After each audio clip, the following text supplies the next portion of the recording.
Hi, I'm Simon Rushton and this is Taxi Chronicles podcast. On this podcast, we spontaneously interview unsuspecting passengers with their permission, allowing them to share their intimate life stories and concerns. As our slogan states, real riders, real stories. Some riders prefer to be anonymous, while others ask me to tell their story later on. Either way, there are all genuine 5 to 10 minutes stories, so sit back and enjoy this episode. Morning. Yes, we're back with another rider, another story. We've got a beautiful lady here. At first I thought she was from Asia, but then she said no, she's actually a multicultural concoction. To put it this way, I said she was the Asian Beyonce. So if you can think of Beyonce's My Brothers out there, then you know what we're talking about. But putting that aside, she's got a brain to her, and she's a priceless brain, as you could say, because she deals with gems and jewels and jewelry. And we had a conversation, we're having a conversation about jewelry, and we'll probably continue with that. And she's also a dancer, and so that's another story in itself. But anyway, nice to have you here, Cece. Hey, nice to be here. And I nearly forgot, is your podcast to yourself, you said? No, I actually do modelling, but I use my social media platform as my work. Okay, well there you have it. There you have it, guys and ladies. So, you were talking about the jewelry, Hatton Gdns area. How's that going, the business? It's okay. It's obviously a little bit slow due to COVID, but yeah, we're still working. What made you want to get into that industry? Well, I work as part of a family business, so I kind of grew into it. Like, I've always kind of built my knowledge on jewelry, watches, gold, the gold market, like from young. Like, I've kind of just grown into it, but because obviously after studying and going to school and stuff, I started doing like marketing and business, so it kind of made sense for me to like take on like the admin side of like the jewelry and stuff, and then it just turned into kind of like a passion, to the point where now me and my cousins have our own jewelers, and we're just kind of so how many years have you been doing that for then? About 2.5 years now. Okay. But our shop's been open for about 10-15 years. Okay, so you took over from somebody else? Yeah, I work for my uncle who owns the shop, but we've kind of like, they mostly sell like jewels and like gems and prestige jewelry, some more like engagement rings, necklaces, but now me and my cousins have kind of opened up in the world of like watches and like that you've got your section within diamonds. The shop. Yeah. So we kind of branched open and kind of use social media to kind of market. So something your uncle probably is not really interested in doing. Yeah. But you guys said, okay, we'll do it, but this is how we're going to partner. We're not going to be. Literally. Yeah.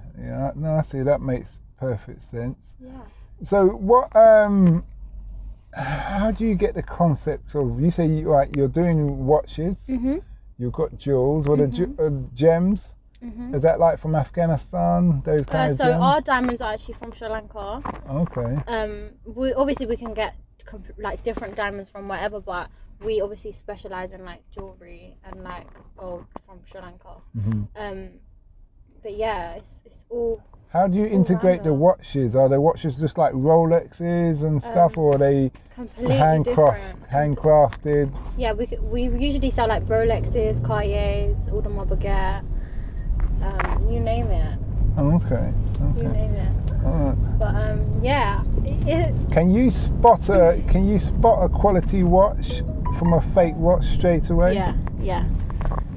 By looking at things that you wouldn't look at in jewelry. So give us some hints. So some like things, little tips. Obviously, to look the out first thing you would look out for is the dial. You want to check that the Rolex is gliding, not tick-tocking. Oh, is it? So when you say just go. It should just glide round smoothly. Yeah. Why not tick-tocking? That's not what we do. Yeah, but if it's a Rolex watch. Yeah, then it wouldn't TikTok. It wouldn't TikTok. So those old kind of, that's something of something you would need to of look the out old for. days. Yeah.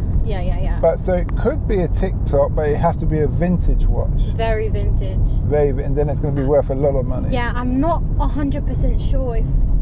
I feel like it'd be very difficult to get hold of that, but a lot of Rolexes, they have that, like, that's part of like their stamp as a brand to kind of have the same. What's your most preferred watch?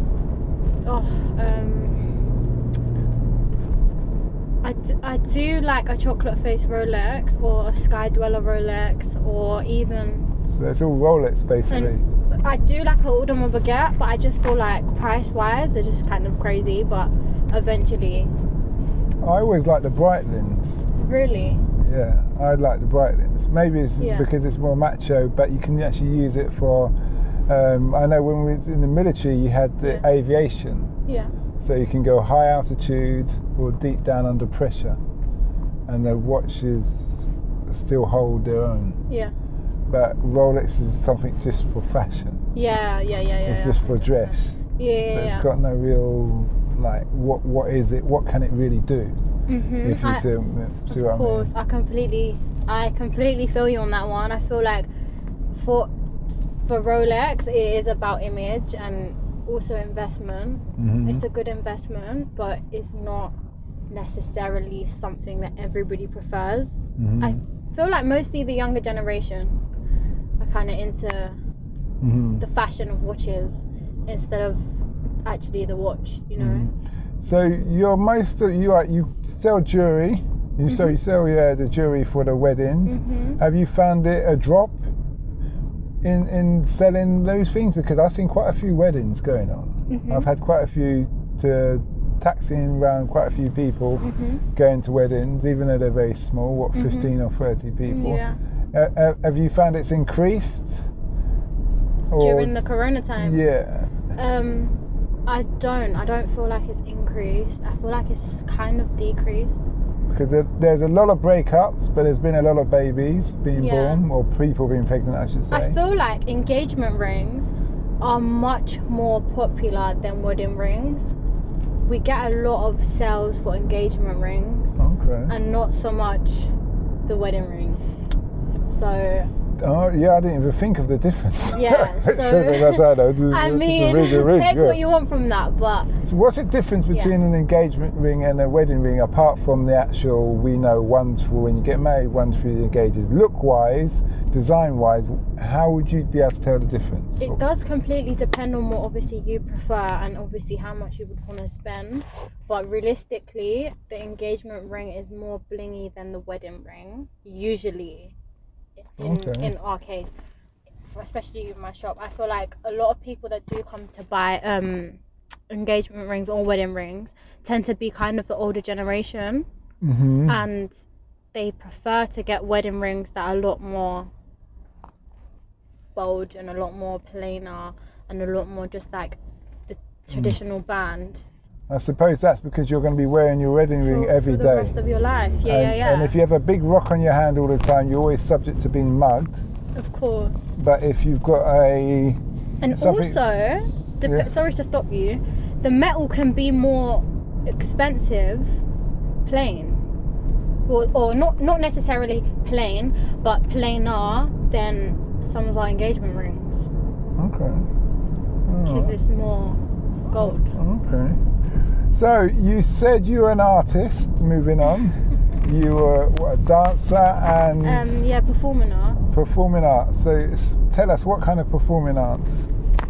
I've done singing, dancing, and acting from like the age of 5 till now. I still do it, but because I've kind of got that little bit older, and I feel like it's very hard to create a career from being a dancer. It's not impossible, but it is very difficult, especially when you grow and you know, when you're a kid, you kind of get put into things through what your parents think that you should do, and kind of like hobbies and stuff. But when you get older and it comes to actually having to financially support yourself and going through like school education, you get like sorry, Well. I needed to just breathe properly. You get like a lot. I feel like personally for me, I've been like exposed to so much more things, to the point where now it's like I've kind of seen that I'm good at so many different things that it's like I don't just have dancing to back me up, you know. But yeah, I feel like performing arts is a hobby. It's something that I will always do, and it will be part of my character forever, but not necessarily a job. It's just something I just love to do. Have you done any adverts or any? I've done Billy Elliot, and I've done what else? Charlie and the Chocolate Factory. When I was younger, I was about 4. And these are all adverts? No, these were West End shows. Oh, West End shows. Yeah, I haven't done any adverts. Okay. But Well, yeah, I mostly was into the musical theatre side of things. So yeah, I just got put into it. I performed in the Royal Albert Hall, Her Majesty's Theatre. Okay. Yeah. So, what motivates you? You sound like you're quite busy. You've got your own business. You're doing your acting. Yeah. Yeah. You're dancing. What motivates you? I think just trying to be happy. I feel like also I want to give back to my family and my parents, and I think that's my biggest motivation, is the fact that like that's what makes me happy, being able to like give back to my mom and like help out my family. That's what does motivate me. It sounds so cliche, but it really makes me happy, and I feel like I chase a lot that makes me happy. I went through a very dark time where I found it hard getting that motivation, and I just felt like giving up and stuff, and I feel like coming out of that place has also motivated me, because it's like I don't want to go back there. So it's like you got to work hard in life, you know. And I like nice things. So going back to the jeweler business, what would you say that you've learnt that you wish you knew when you had started? There's a lot of things. Tell us. I feel like, as weird as it might sound, the bad side of things, that not everything is going to be a win, not everything is going to be a success, and I feel like you have to go through things to come out more stronger and learn. So I've taken a lot of losses, and in terms of like financial losses, I think I would want to learn how to kind of deal with that, or know how to kind of face that. But I feel like the only way that you can learn, it's hard to talk without being so like detailed. I don't really want to go into detail, but in general I feel like we can be with any business. You can kind of face a lot of like financial obstacles, and you wouldn't really know how to deal with it until you go through it, and then you have to come out stronger, you know what I mean? But I would love to know now how to deal with certain clients and certain, you know, deals how I do now at the beginning when I first started. Are we talking, without going, obviously you said you didn't want to go into great detail, are we referring to the clients as in the customers, or the retail, like the suppliers, sorry? Both, but mainly customers. You can, it's jewelry, innit? It's worth a lot. It's hard to know who you're dealing with, especially new customers and clients, and obviously building that trust between you and your client, because you would want somebody to come and feel comfortable spending a lot of cash with you, or you know what I mean? So it's kind of... Have you seen that Netflix film Uncut? I actually haven't. I don't get time to watch TV. Okay, but, well that's probably a positive thing, but that's a very good film. Home and do, that's a very good movie. Lockdown number 2 is here, so I'm gonna have to get into movies. But what did you say it was called? Uncut. Uncut. It's Adam Sandler, and it's actually about the diamond business and jewelry business, and a lot of what you're hinting is what he actually goes through. And I won't give away too much, but it's a very, very good watch. It's not comedy or anything like that. It's a serious thing, but it's done very well.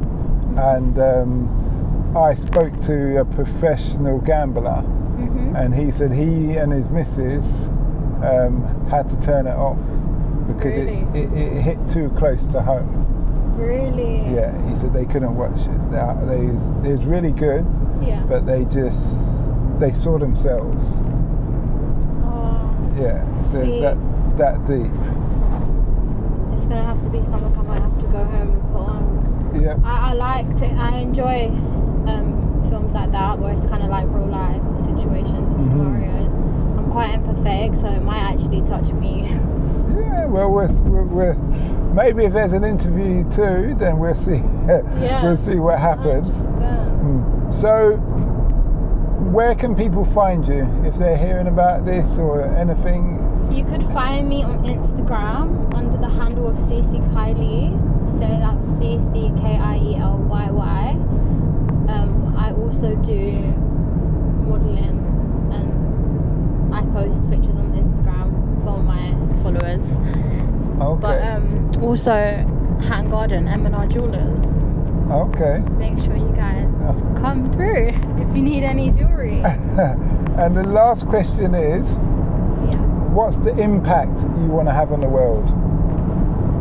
I feel like I want to help people and I want to just give back. So I don't even know.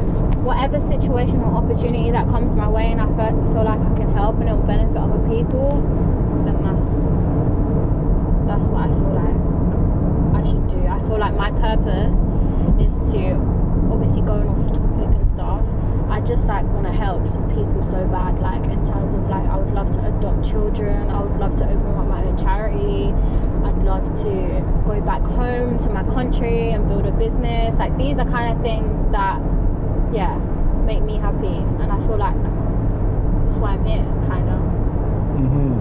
You know, but build something a legacy that I can also leave behind for my children in the future. Okay, that's good. Well, thanks for that, and we wish you luck. Thank you for having me.